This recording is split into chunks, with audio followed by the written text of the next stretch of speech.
पहला युद्ध पानीपत का जो प्रथम युद्ध हुआ ना, ये हुआ 21 अप्रैल सन 1526 के अंदर। पहला युद्ध हुआ भाई 21 अप्रैल सन 1526 के अंदर हुआ था। और इस युद्ध के अंदर जो आमना सामना हुआ, मतलब जो आपस में जो लड़ा गया ना, मतलब कौन कौन लड़ा था, कौन कौन लड़ा था इस युद्ध के अंदर, एक तरफ तो बाबर था और दूसरी तरफ इब्राहिम लोधी था। एक तरफ तो बाबर था और दूसरी तरफ कौन था इस युद्ध के अंदर? इब्राहिम लोधी था। इस युद्ध के अंदर जीत हुआ था बाबर का, हार हुआ था इब्राहिम लोधी का। जीतने वाला कौन था? बाबर था और हारने वाला कौन था? इब्राहिम लोधी था। फिर एक बात पूछा जाता कि जीता जो बाबर था ना, बाबर के जीतने का भी तो कोई कारण होगा, क्यों जीता था बाबर? तो कहते इस युद्ध के अंदर बाबर ने सबसे पहले तोप का प्रयोग किया था। किया होगा तोप का प्रयोग, तो बाबर ने इस युद्ध के अंदर सबसे पहले तोप का प्रयोग किया था। बाबर ने थोड़ा ही ना तोप को चलाया था, तोप को चलाने वाला भी तो कोई होगा। तो कहते क्वेश्चन आता है एग्जाम के अंदर कि जो बाबर था ना, इस बाबर के कितने निशानेबाज हैं? बाबर जो था, इस बाबर के कितने निशानेबाज थे? तो बाबर के 2 निशानेबाज थे, 2 थे। तो उनमें से दोनों में से एक का नाम पड़ता है उस्ताद अली और दूसरा निशानेबाज जो था ना, उसका नाम पड़ता है मुस्तफा।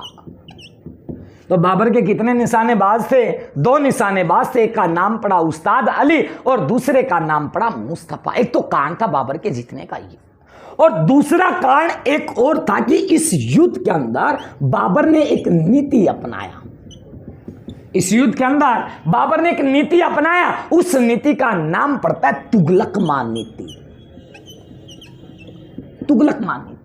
हम याद तो कर लेते हैं, लेकिन यह ना मालूम होता इस तुगलकमान नीति का मतलब क्या होता है।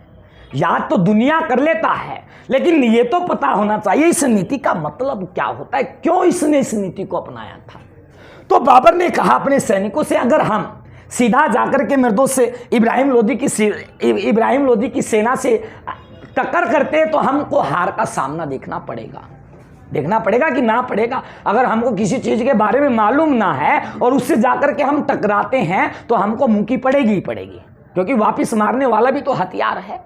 तो बाबर ने सोचा क्यों ना एक नीति अपनाया जाए तुगलकमा। तो इसने कहा अपने सैनिकों से, ऐसे तो इब्राहिम लोधी का सेना ना हारने वाला है, तो इब्राहिम लोधी की सेना को मान लो, ये इब्राहिम लोधी का सेना है भाई, मान लेना जैसे मैथ के अंदर मानते हो। तो इसने कहा बाबर ने अपने सैनिकों से कि इस इब्राहिम लोधी की सेना को चारों तरफ से घेर लो और चारों तरफ से क्या करना है? आक्रमण करना है। तो इसका मतलब जो निकल कर क्या आता है, इसका मतलब एक ही चीज निकल कर क्या आती है कि शत्रु को चारों तरफ से घेरकर उसकी हत्या करना। या तो शत्रु लिखना है या इसके स्थान पर लिखना है सैनिक को चारों तरफ से घेरकर क्या करना? उसकी हत्या करना। यह होता है तुगलकमान नीति। एक तो 2 कारण निकला, एक तुगलकमान नीति निकला, दूसरा क्या निकला? तोप का प्रयोग। इसके बाद जीत चुका है बाबर। इसके बाद आते कि बाबर ने इस युद्ध के बाद पानीपत के अंदर एक बाग का निर्माण करवाया, नाम पड़ता है काबुली बाग। ये लोग काबुली बाग का निर्माण करवाया था बाबर ने अपनी पत्नी की याद में। बात क्लियर हुआ? काबुली बाग बाबर ने बनवाया। अब बाबर से संबंधित कुछ क्वेश्चन आते जो इंपॉर्टेंट हैं। पहला क्वेश्चन जो इंपॉर्टेंट निकल करके आता है कि बाबर को एक उपाधि मिला था, नाम पड़ता है बादशाह की उपाधि। बादशाह की उपाधि कौन बता सकता है कब मिला था? 1504 या 1507 के अंदर, 1504 या 1507 के अंदर। तो बाबर को जो उपाधि मिला था ना, वो मिला था कब? 1507 के अंदर। बात करिए रे भाई। एक तो क्वेश्चन एग्जाम के अंदर पूछा जाता है कई बार, ये शासनकाल दुनिया को मालूम होता है कि 1526 से 1530 तक था। क्वेश्चन एग्जाम के अंदर ये याद रखना, उपाधि कब मिला? 1507 के अंदर मिला था। फिर एक क्वेश्चन पूछा जाता है एग्जाम के अंदर, जो बाबर था ना, इस बाबर ने जो अपना प्रथम अभियान चलाया था, प्रथम अभियान, अब बताओ कब चलाया था? याद कर लिया कर भाई। 1519 है पक्का? लो भाई 1519 के अंदर 1519 के अंदर चला। जो 1519 के अंदर इसने प्रथम अभियान चलाया वो किस जाति के खिलाफ चला? एक जाति था, उस जाति का नाम पड़ता यूसुफ जाति।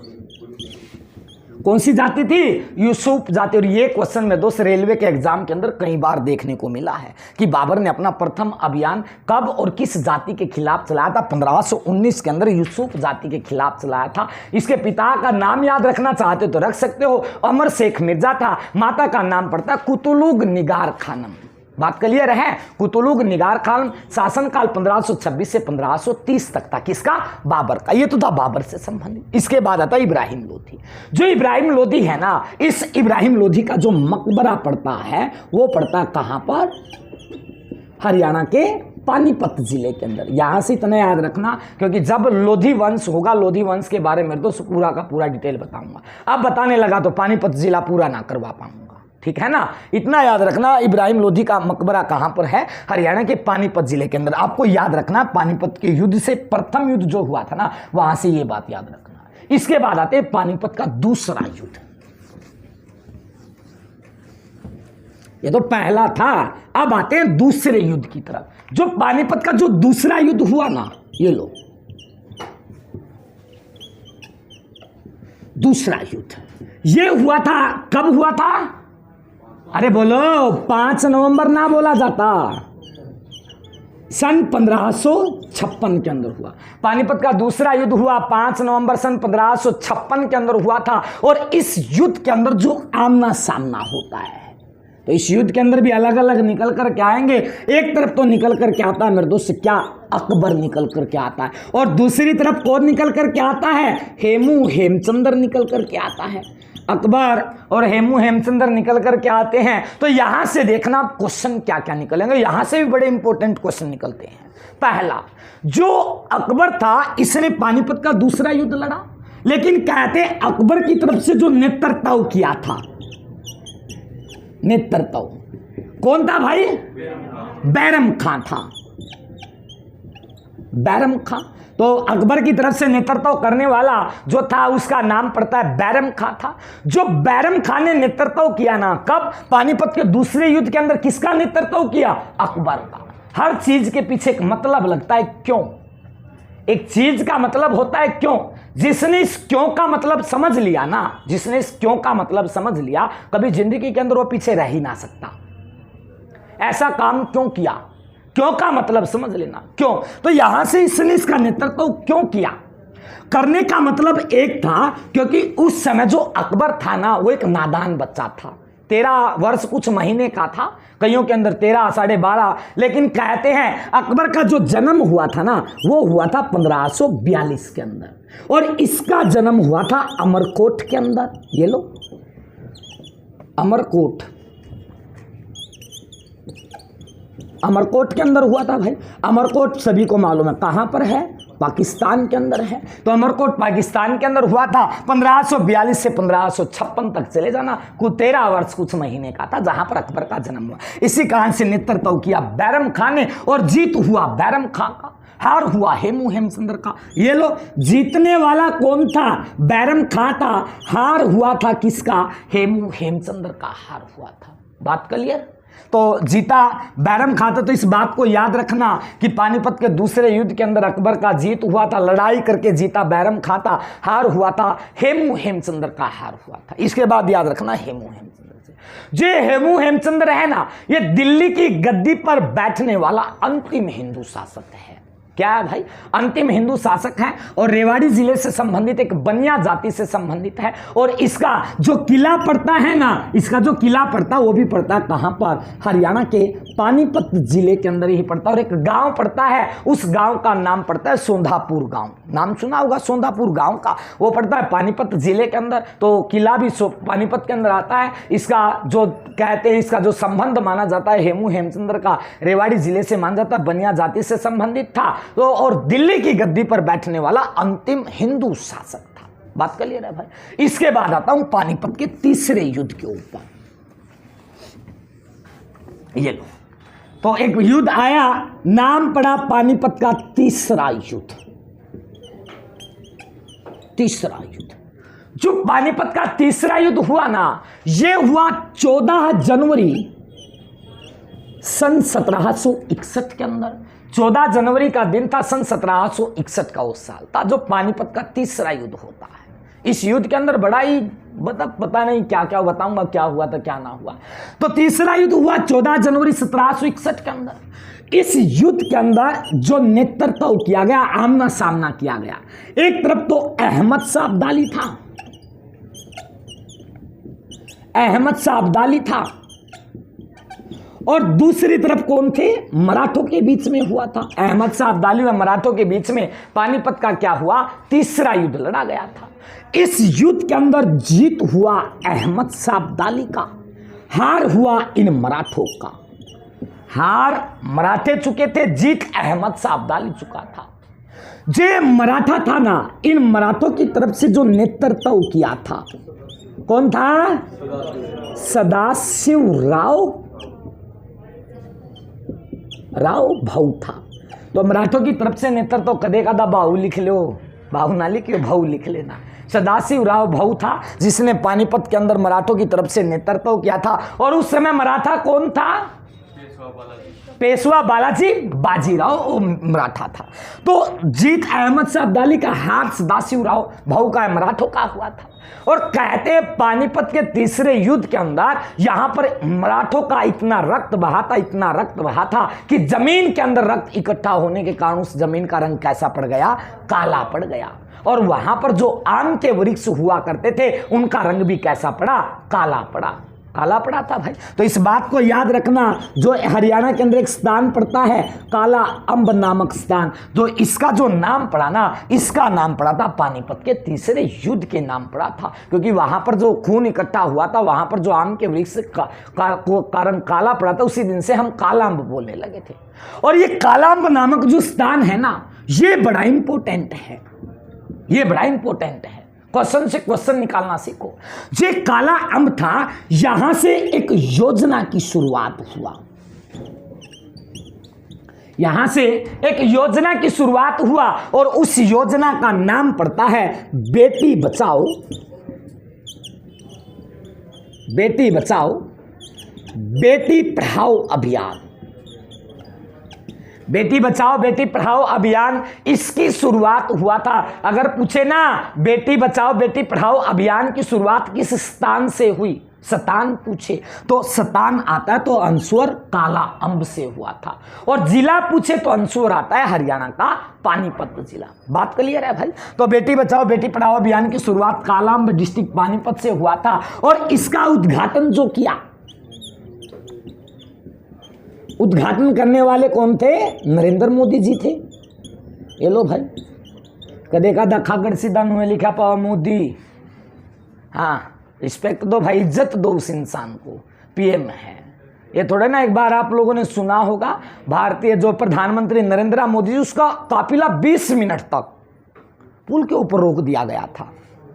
रोका गया था कि ना रोका गया था? तो मेरे दोस्त, अगर कोई भी ऐसा वीआईपी पर्सन जो है इंडिया का, तो मेरे दोस्त उसके साथ कभी भी, मेरे दोस्त आप लोगों को कभी भी ऐसा काम नहीं करना चाहिए, चाहे वो इंसान कैसा भी हो। सच बात तो ये है, क्योंकि मेरे दोस्त से अगर कोई इंसान वहां पर कोई घटना हो भी जाता तो उसका जिम्मेवार कौन होता? कोई ना होता। ठीक है, वो होता तो मेरे दोस्त क्या पता किस किस को जाकर के, मेरे दोस्त आगे जाकर के क्या क्या नुकसान करना पड़ता, क्या क्या होता, क्या क्या ना होता। ठीक है, तो थोड़ा सा समझ कर चला करो भाई। नरेंद्र मोदी जी ने क्या किया था? उद्घाटन किया था किसका? बेटी बचाओ बेटी पढ़ाओ अभियान का।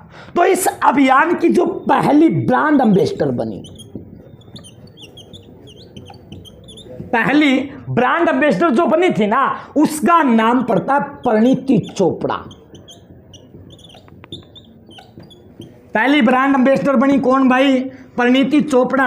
और इस परिणीति चोपड़ा का जन्म हुआ था हरियाणा के अंबाला जिले से है, और ये एक अभिनेत्री है। कहां से? ये अंबाला से है और ये एक अभिनेत्री है। बात क्लियर हुआ भाई? ये हरियाणा की थी पहली। इसके बाद लेकिन वर्तमान में हरियाणा की जो बेटी बचाओ बेटी पढ़ाओ अभियान की ब्रांड एम्बेसडर है ना, उसका नाम पड़ता है साक्षी मलिक।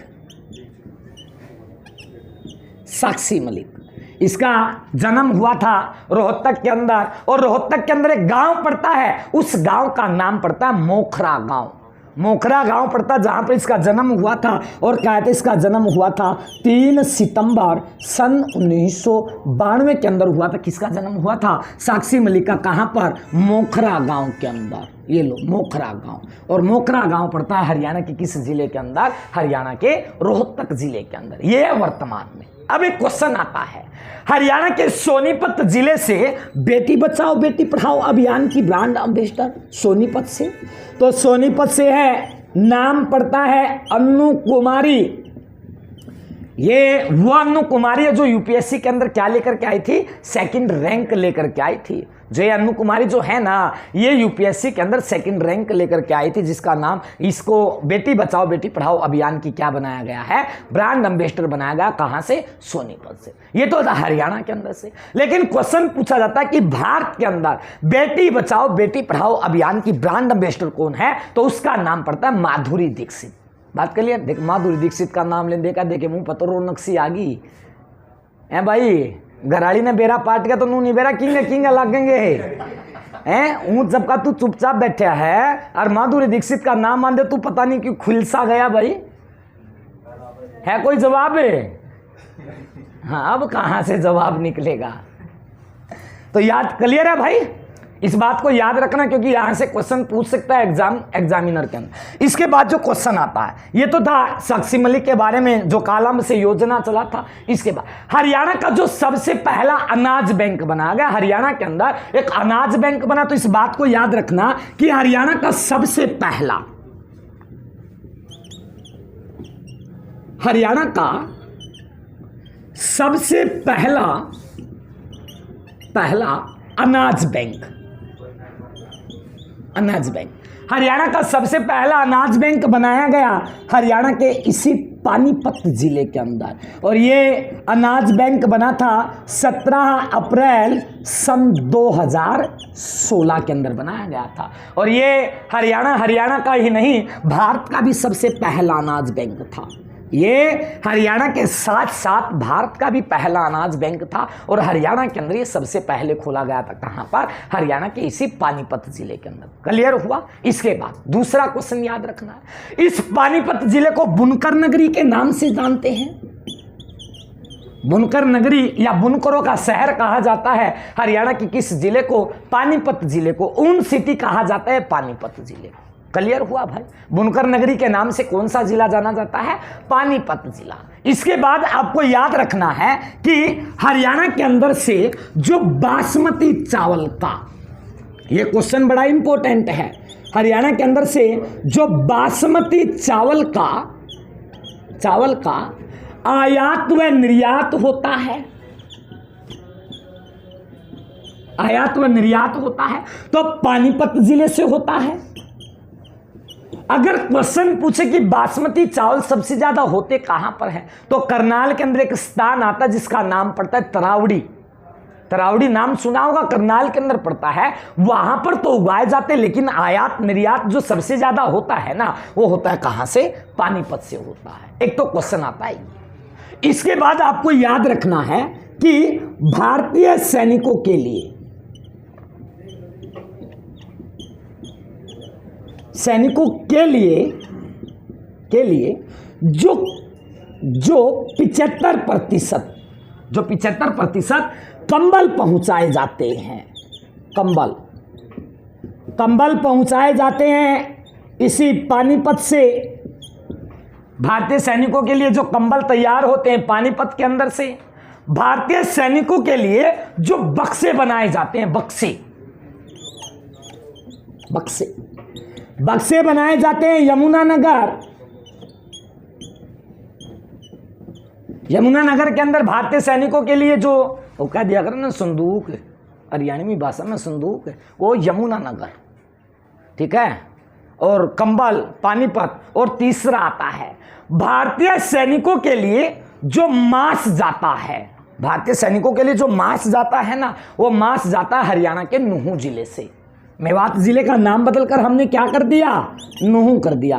कब किया था, 12 अप्रैल सन 2016 के अंदर। इस मेवात जिले से मेरे दोस्त भारतीय सैनिकों के लिए क्या व्यवस्था की गई है, मास्क पहुंचाने की व्यवस्था की गई है, कंबल का व्यवस्था पानीपत के अंदर, बक्सों का व्यवस्था कहां पर, यमुनानगर के अंदर होता है। ये चीजें याद रखना, क्योंकि क्वेश्चन से क्वेश्चन निकालना सीखो। सबसे बड़ा बात होता है क्वेश्चन से क्वेश्चन निकालना सीखो भाई, और यही एजुकेशन होता है। बात क्लियर है। इसके बाद ये कंबल हुए सैनिकों के लिए बनाए जाते। इसके बाद लिखना है हरियाणा के अंदर जो बलूजे पर्यटक स्थल पड़ता है, ये लो एक क्वेश्चन आता है कि हरियाणा के उस जिले का नाम बताओ जहां पर बलूजे पर्यटक स्थल पड़ता है। पर्यटक स्थल, तो हरियाणा के अंदर बलूजे पर्यटक स्थल पड़ता है मेरे दोस्त से पानीपत डिस्ट्रिक्ट से दूर 20 किलोमीटर दूर एक स्थान आता, तहसील आती, नाम पड़ता संभालखा। गए हो संभालखा, गए हो भाई या ना गए, गए हो संभालखा। और संभालखा पड़ता मेरे दोस्त कहाँ पर, हरियाणा के एक जिले के अंदर, नाम पड़ता उस जिले का क्या, पानीपत जिला। तो वहां पर बलूजे पर्यटक स्थल पड़ता है, संभालखा डिस्ट्रिक्ट पानीपत के अंदर पड़ता है। इसके बाद ये तो बलूजे हुआ पानीपत से संबंधित। फिर एक बात आता कि हरियाणा के अंदर स्काईलार्क कहां पर पड़ता है, स्काईलार्क पड़ा पानीपत के अंदर, स्काईलार्क पानीपत के अंदर। इसके बाद आता है एक मंदिर पड़ता है देवी मंदिर, गए होगे देवी मंदिर में, तो देवी मंदिर, इसका पूरा नाम लिखना चाहते तो लिख सकते लेना, देवी मां का शिव मंदिर वैसे बोल देते। कहां पर गए थे, देवी मंदिर गए, देवी मंदिर। जो देवी मंदिर है ये पड़ता है पानीपत के अंदर, पानीपत के अंदर। यहां से इतना याद रखना, जो देवी मंदिर है ना, इस देवी मंदिर का जो निर्माण करवाया था वो करवाया था सरदार मंगल रघुनाथ जी ने। सरदार मंगल रघुनाथ जी ने देवी मंदिर का निर्माण करवाया था। कहां पर, हरियाणा के इस पानीपत जिले के अंदर करवाया था। इसके बाद दूसरा एक मंदिर आता है, हरियाणा के अंदर एक शिव का मंदिर पड़ता है। हरियाणा के अंदर 5 से 6 जिले ऐसे जहां पर शिव के मंदिर पड़ते हैं। एक मंदिर आता है शिव का मंदिर, शिव का मंदिर पड़ता है भद्दड़ गांव के अंदर, और वहां पर कहते हैं शिवरात्रि के अवसर पर बहुत बड़ा मेला लगता है। एक तो शिव का मंदिर आता है, ये दूसरा एक आता है कलोई गांव के अंदर, कलोई गांव पड़ता है डिस्ट्रिक्ट रोहतक के अंदर आता है, वहां पर भी शिव का मंदिर पड़ता है। तीसरा मंदिर गिना जाता है स्थानेश्वर महादेव मंदिर, स्थानेश्वर महादेव मंदिर पड़ता है थानेसर कुरुक्षेत्र के अंदर, जिसका निर्माण पुष्यभूति राजाओं के द्वारा क्या करवाया गया था, उसका निर्माण करवाया गया था। किसका, स्थानेश्वर महादेव मंदिर का निर्माण करवाया गया था। कई मंदिर ऐसे हैं, जैसे एक मंदिर और था वो पातालेश्वर मंदिर, एक और मंदिर आता है पातालेश्वर मंदिर आता है, वो आता है फरीदाबाद के अंदर आता है, मेरे फरीदाबाद के अंदर ना आता भाई, जिला पड़ता है कैथल के अंदर आता है पातालेश्वर मंदिर या शिवलिंग मंदिर। इसके बाद आता है प्राचीन शिव धाम मंदिर, वो भी आता है पानीपत के अंदर ही पड़ता है। कई मंदिर ऐसे जो इंपॉर्टेंट हैं। इसके बाद लिखो हरियाणा के अंदर एक तो देवी मंदिर हुआ, दूसरा आपको याद रखना है कि हरियाणा के अंदर एक मेला लगता है श्याम जी का मेला, श्याम जी का मेला। ये श्याम जी का मेला लगता है, खाटू वाले श्याम जी का मेला लगता है चुलकाना गांव के अंदर। चुलकाना गांव पड़ा है, और ये चुलकाना गांव पड़ा है हरियाणा के अंदर संभालखा डिस्ट्रिक्ट पानीपत के अंदर। चुलकाना भी संभालखे में आवा भाई, संभालखा डिस्ट्रिक्ट पानीपत में आवा है। इसके बाद लिखो पाथरी माता का मेला, ये लो पाथरी माता, पाथरी माता का मेला लग गया पाथरी गांव के अंदर, और पाथरी गांव आता है इसराना के अंदर, इसराना पड़ता है हरियाणा के पानीपत जिले के अंदर। ठीक है भाई। इसके बाद लिखो माता का मेला, एक मेला और लगता है माता का मेला। माता का मेला लग गया सिवा गांव के अंदर, सिवा गांव डिस्ट्रिक्ट पानीपत में आ जाए भाई। जो माता का मेला लग गया यो लग गया सिवा गांव डिस्ट्रिक्ट पानीपत के अंदर लग गए हैं। इसके बाद माता का मेला हो चुका है भाई सिवा डिस्ट्रिक्ट पानीपत के अंदर। एक क्वेश्चन आता कि हरियाणा के अंदर जो कलंदर पीर की मजार पड़ती है,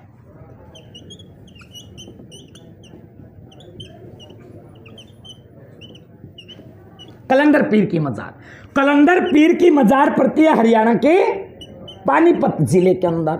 कलंदर पीर की मजार पड़ी हरियाणा के किस जिले के अंदर? पानीपत जिले के अंदर पड़ती है भाई।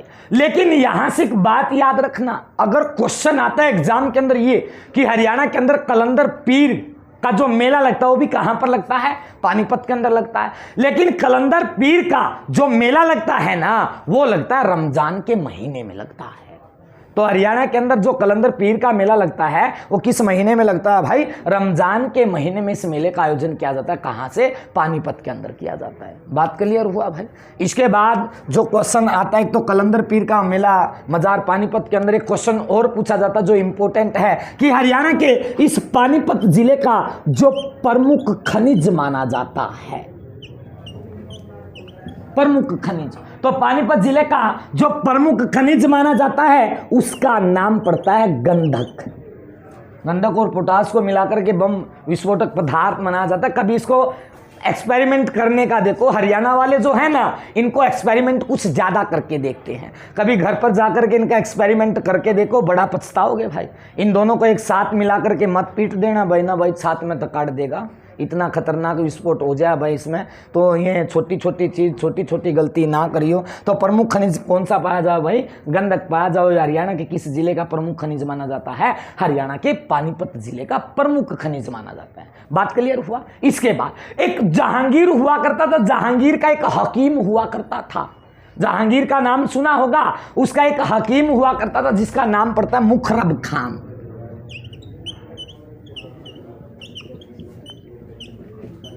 मुखरब खान, मुखरब खान जो थे ना, ये जहांगीर के हकीम थे। और कहते हैं इसका जो संबंध माना जाता है, इसका संबंध भी माना जाता है हरियाणा के पानीपत जिले से। मुखरब खान का जो संबंध माना जाता है वो कहां से माना जाता है? वो माना जाता है हरियाणा के पानीपत जिले से, इसका संबंध माना जाता है। इसके बाद क्वेश्चन आता है, हरियाणा के अंदर बू अलीसा कलंदर की जो मजार पड़ती है, तो इस बात को भी याद रखना कि हरियाणा के अंदर बू अलीसा कलंदर की जो मजार पड़ती है, कहां पर पड़ती है? ये लो, बू अली शाह, अली शाह कलंदर की मजार,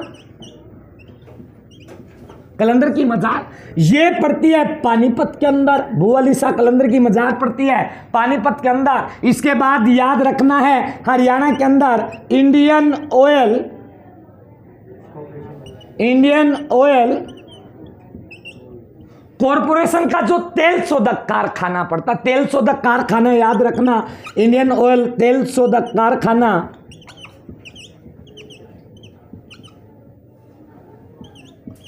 तेल शोधक कारखाना पड़ता है बाहोली गांव के अंदर, और बाहोली गांव पड़ता है पानीपत के अंदर। और ये कारखाना बना था कब? सन 1998 के अंदर बना था। इंडियन ऑयल कॉरपोरेशन का पहला तेल शोधक कारखाना खोला गया पानीपत के अंदर। कब खुला? 1998 के अंदर खुला था। इसके बाद कलंदर पीर की मजार पानीपत के अंदर, बू अली शाह कलंदर की मजार भी कहां पर हो चुकी है? हरियाणा के इसी पानीपत जिले के अंदर हो चुके। एक क्वेश्चन और बचता जो इंपोर्टेंट आते हैं, तो उसका नाम पड़ता, आपने नाम सुना होगा अल्फात हुसैन का।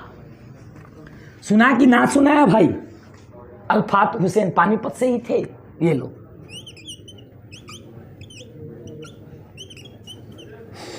अल्फात हुसैन, जे अल्फात हुसैन थे ना, इसका जन्म हुआ था 1837 के अंदर और जीवित रहा था 1914 तक। अल्फात हुसैन का जन्म 1837 के अंदर, जीवित रहा 1914 तक, ये जीवित रहा था। अब बात ये पूछोगी कि सर यहां से क्वेश्चन एग्जाम के अंदर क्या क्या आएगा? जो एग्जामिनर क्वेश्चन पूछता है ना, ज्यादातर मेरे दोस्त कई बार क्वेश्चन पूछे जा चुके हैं। इस अल्फात हुसैन के जो गुरु का नाम था, गुरु, इसके गुरु का नाम पड़ता है असदुल्ला खां गालिब। इसके गुरु का नाम पड़ता है असदुल्ला खां गालिब। इसका कौन था? गुरु था किसका? अल्फात हुसैन का गुरु था। जे असदुल्ला खां गालिब है ना, तो इस अल्फात हुसैन ने अपने गुरु की याद में एक गालिब की रचना की, गालिब की रचना किया, और उस गालिब का नाम पड़ता है यादगारे गालिब। यादगारे गालिब, इसने क्या लिखा भाई? यादगार गालिब लिखा। किसने? अल्फात हुसैन ने। किसकी याद में? अपने गुरु की याद में। तो इस बात से खुश होकर के, जब यादगार गालिब इसने अल्फात हुसैन लिखा ना, तो इस बात से खुश होकर के अंग्रेजों ने इसको एक उपाधि दिया। इसको एक उपाधि दिया। उस उपाधि का नाम पड़ता है सल उल उल्लेमा का उपाधि। और यह उपाधि दिया था सन 1904 के अंदर उपाधि दिया गया था। यहां तक याद रख सकते हो? यहां तक याद रखना है। नेक्स्ट क्लास के अंदर देखते हैं मैं दोस्त कहां से क्या क्या क्वेश्चन निकलते, क्या क्या क्वेश्चन नहीं निकलते। धन्यवाद।